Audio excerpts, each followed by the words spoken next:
अस्सलामुअलैकुम जी। तो last class के अंदर हमने लूप्स के बारे में पढ़ा था और इससे पहले हमने कुछ फंक्शन के बारे में देखा था। अगर आपको याद हो तो हमने कुछ फंक्शंस बनाए थे।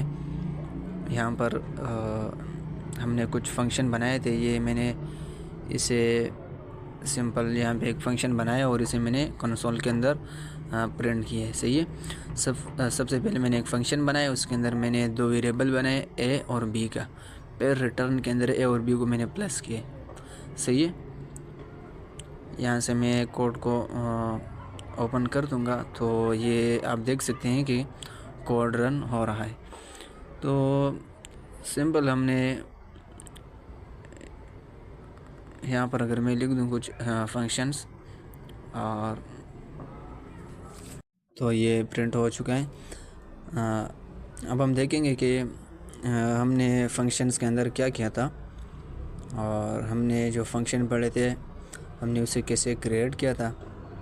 सही है। यहाँ मैं इसे रन कर दूँगा। अब ये मेरा कोड यहाँ पर शो हो रहा है। अब यहाँ से मैं कंसोल के अंदर जाऊँगा और अब हम जो भी जावास्क्रिप्ट के अंदर काम करेंगे वो यहाँ हमें शो होगा। सही है। तो ये हमने एक फ़ंक्शन बनाया था, हमने ए और बी वेरिएबल को प्लस किया था। फिर सेकंड फंक्शन के अंदर हमने जो है इसी फंक्शन को कॉल किया था और इसके साथ हमने देख रहे हैं कि यहाँ पर मैंने सी के अंदर इस फंक्शन को सेव किया था। फिर सी के साथ मैंने 20 को प्लस किया था। सही है। तो यहाँ पर हमारे पास आंसर आया 31। सही है। 6, 5, 11 और 20, 31 सिंपल। अब नीचे हम कुछ नया करते हैं। मैं एक फ़ंक्शन सबसे पहले बनाऊंगा और उसका मैं नाम रख देता हूँ माइन। सही है। और ये हमने देखा था किसी फंक्शन के बनाने के लिए जो है हमें एक नेम चाहिए होता है, दो पैरेंथेसिस और उसके बाद करली ब्रैकेट। सही है। यहाँ पर हम कोई भी आर्गुमेंट दे सकते हैं। सिंपल मैंने एक आर्गुमेंट यहाँ पे दिया है num1 और सेकंड में दूंगा num2। आफ्टर दैट हम फंक्शन के अंदर एक रिटर्न लिखते हैं कि जो वैल्यू हमें आउटपुट के अंदर शो करानी हो तो यहाँ पर हम रिटर्न करते हैं। सही है। यहाँ पर मैं कर दूँगा num1 को num2 के साथ प्लस। सही है। तो ये आर्गुमेंट के अंदर जो भी वैल्यू आएगा तो वापस में प्लस हो जाएंगे। यहाँ पर अगर मैं माइन लिख दूँ और ये पैरेंथेसिस और इसके अंदर मैं दो आर्गुमेंट लिख दूँ, सही कोई भी वैल्यू मैं यहाँ पर लिख दूँ और एंटर करूँ तो ये आप इसमें प्लस हो जाएंगी। सही है। जैसे कि आप देख रहे हैं कि 50 और 252। सही है।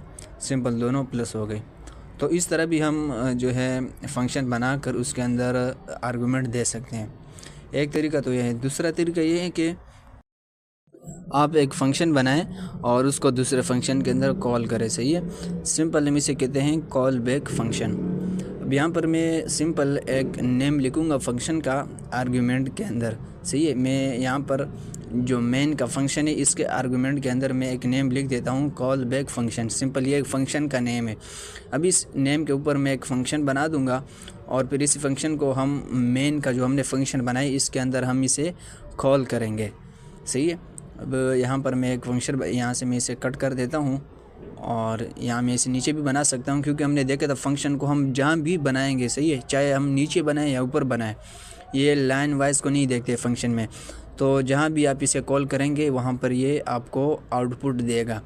अब मैं अगर नीचे इस तरह एक फ़ंक्शन बनाऊँ कॉल बैक फंक्शन के नेम से और यहाँ पर इसके अंदर मैं रिटर्न 5 कर दूँ। सही है। और इसी कॉल बैक फंक्शन को मैंने जो है मेन के आर्गुमेंट के अंदर इसे रखा है और यहाँ पर मैं एक वेरिएबल बनाऊँ और उस वेरिएबल के अंदर इस फंक्शन को सेव कर दूँ तो ये भी जायज़ है। सही है। मुमकिन है। इस तरह भी मुमकिन है। सही है। आप इस तरह भी कर सकते हैं कि एक फ़ंक्शन को दूसरे फंक्शन के अंदर कॉल करें और उसको किसी वेरिएबल के अंदर सेव कर दें। सही है। और यहाँ पर आप रिटर्न के अंदर सिंपल जो है उसकी वैल्यू या जो वेरिएबल वगैरह जो भी आप उसको रिटर्न कर सकते हैं। सही है। और किसी भी फंक्शन को कॉल करने के लिए हम दो पैरेंथेसिस लगाते हैं। सही है। अदरवाइज़ आप ऐसे भी कर सकते हैं कि यहाँ से अगर मैं इस फंक्शन को ख़त्म कर दूँ, सही है, या मैं इसे फ़िलहाल के लिए कमेंट कर देता हूँ और यहाँ से इस आर्गुमेंट को मैं हटा दूँ, सही है। और यहाँ पर मैं मेन के अंदर डायरेक्ट कोई चीज़ या कोई आर्गुमेंट रख दूँ तो ये भी मुमकिन है, सही है। अगर मैं इस तरह मेन लिख दूँ जो मैंने ऊपर फंक्शन बनाया है, सही है, और मैं 2 पैरेंथेसिस लगा दूँ और इसके अंदर मैं कोई भी आर्गुमेंट रख दूँ तो ये भी मुमकिन है, सही है। जैसे कि यह कॉल बैक फंक्शन है, इसे मैं यहाँ से उठाकर यहाँ पर रख दूँ तो इस तरह भी मुमकिन है। लाजमी नहीं है कि आप जो है जो यहाँ पर आपने ऊपर मेन का जो फंक्शन है इसके पैरेंथेसिस के अंदर ही देंगे, आप दूसरी जगह भी मेन लिख कर 2 पैरेंथेसिस डालकर उसका आर्गुमेंट सेट कर सकते हैं, सही है, उसी फंक्शन का। तो यहाँ पर इस तरह किसी भी फंक्शन को ऐड कर सकते हैं, तो इसे हम कहते हैं एडिशन फंक्शन, सही है। तो आप किसी फंक्शन के अंदर दूसरे फंक्शन को ऐड कर सकते हैं, सिंपल। इसके अलावा एक और तरीका है कि उसमें आपको अलग से फंक्शन बनाने की ज़रूरत नहीं होगी, डायरेक्ट आप इसके आर्गुमेंट के अंदर डायरेक्ट एक फ़ंक्शन बना सकते हैं, सही है। और आप इस तरह मेन लिखेंगे 2 पैरेंथेसिस और इसके अंदर आप डायरेक्ट फंक्शन बनाएंगे। ये मैंने सिंपल एक फ़ंक्शन बनाई, इसे हम कहते हैं एरो फंक्शन, सही है। ये सिंपल एरो फंक्शन, ये जब हमारा कोड बहुत ज़्यादा होता है तो हम उसको यानी कि कम टाइम लेने के लिए, ताकि हमारा टाइम ज़्यादा ना हो और कोड जितना कम कोड होगा तो आपको कोड इतना प्रोफेशनल लगेगा। तो हम कोशिश करते हैं कि हमारा कोड जितना कम हो तो इतना सही है। तो फिर हम डायरेक्ट इस तरह एक फ़ंक्शन बनाते हैं एरो फंक्शन और उसको हम इस तरह दूसरे फंक्शन के अंदर कॉल करते हैं, सिंपल।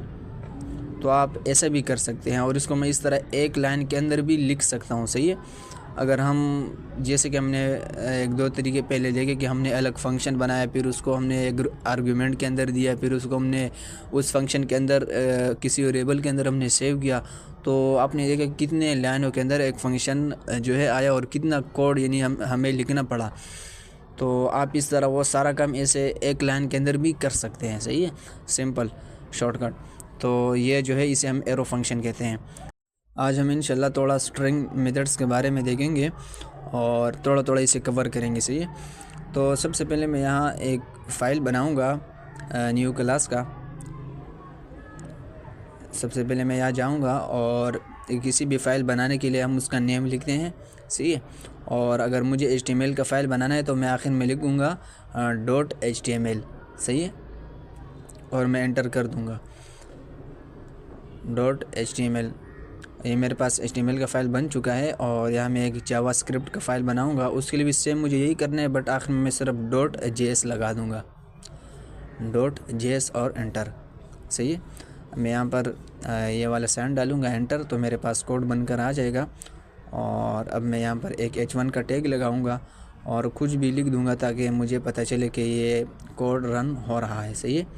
आफ्टर दैट मैं इसे लाइव सर्वर कर दूँगा। मैं इस तरह कुछ भी लिख सकता हूँ, सही है, जावास्क्रिप्ट और स्ट्रिंग मेथड्स। अब ये जो हमने जावास्क्रिप्ट का फ़ाइल बनाया है इसे कनेक्ट भी करना है, तो इसके कनेक्ट करने के लिए सबसे पहले हम बनाते हैं एक टैग स्क्रिप्ट का, सही है।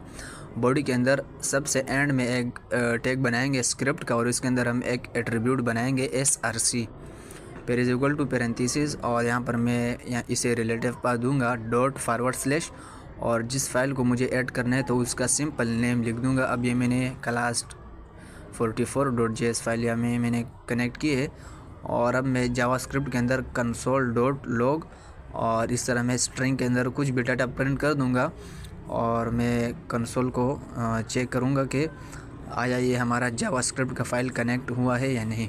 यहाँ से मैं simple open with live server कर दूंगा और यहाँ से मैं कॉपी कर लेता हूँ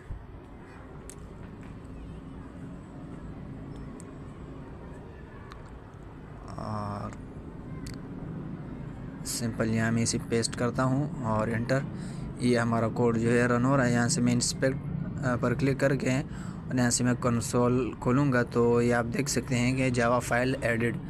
तो हमारा जो जावास्क्रिप्ट का फ़ाइल है वो यहाँ पर HTML के साथ कनेक्ट हो चुका है। अब हम जो भी काम करेंगे जावास्क्रिप्ट के अंदर तो वो यहाँ में कंसोल के अंदर शो होगा, सही है। बहुत बेस्ट टूल है कंसोल, ये डेवलपर्स के लिए ही बनाया गया है, सही है। आप इसको यूज़ करें, बहुत आपके काम आएगा। यहाँ पे मैं कुछ अगर जावास्क्रिप्ट का कोड करूँगा तो ये मुझे यहीं भी जो है आउटपुट देता है, सही है, कंसोल।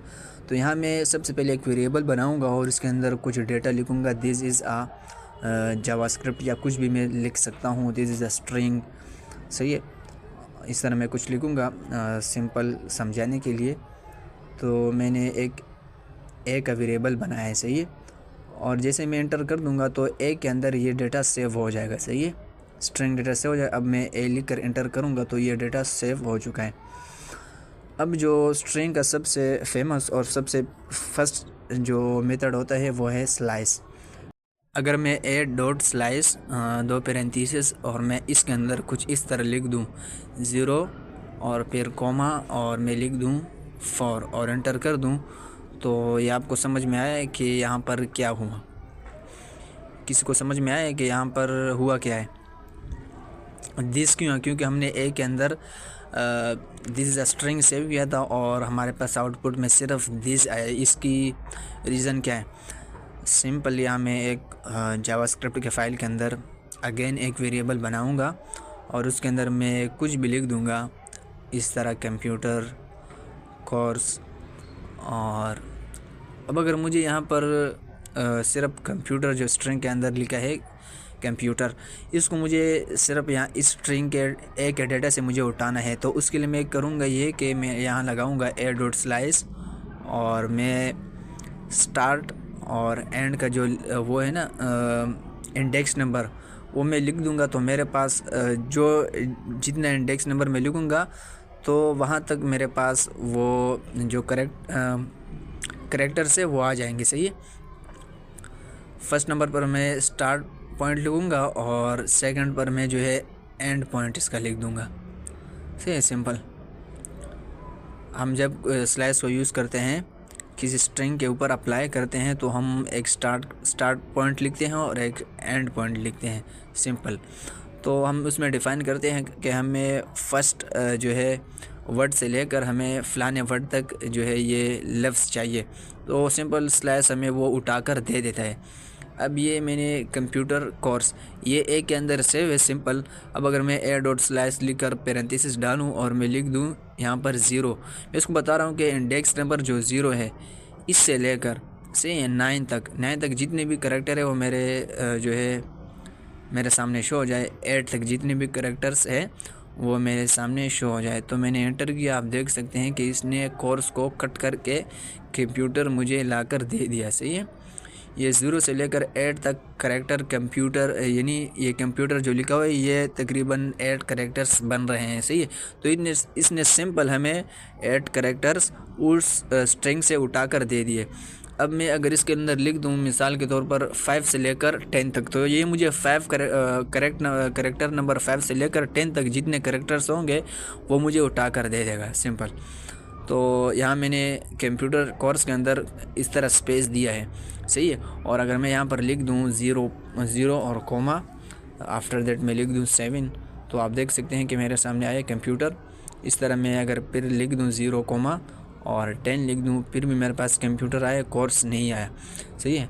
और अगर मैं फिर लिख दूँ यहाँ पर 0,12, तो फिर भी मेरे पास यहाँ पर कोर्स नहीं आया। आफ्टर दैट मैं फिर 0 कोमा और मैं 44 यहाँ पर मैं लिख देता हूँ 16, तो ये मेरे पास कंप्यूटर और कोर्स का सिर्फ C आया है, क्योंकि इसके दरमियान का जो स्पेस है ये इसे भी काउंट करता है, सही है। जावास्क्रिप्ट किसी स्ट्रिंग के अंदर अगर आप स्पेस देंगे तो उसे भी वो काउंट करता है, सही है। जैसे आप कहीं जो है अकाउंट बनाते हैं और वहाँ पर पासवर्ड के अंदर आप स्पेस देते हैं, तो जब आप दोबारा लॉगिन करेंगे तो आपको वो एरर देगा, क्योंकि वो स्पेस काउंट करता है, सही। तो ये स्ट्रिंग का फर्स्ट मेथड था। इंशाल्लाह नेक्स्ट मेथड्स के बारे में हम देखेंगे नेक्स्ट क्लास के अंदर। तब तक के लिए अल्लाह हाफ़िज़।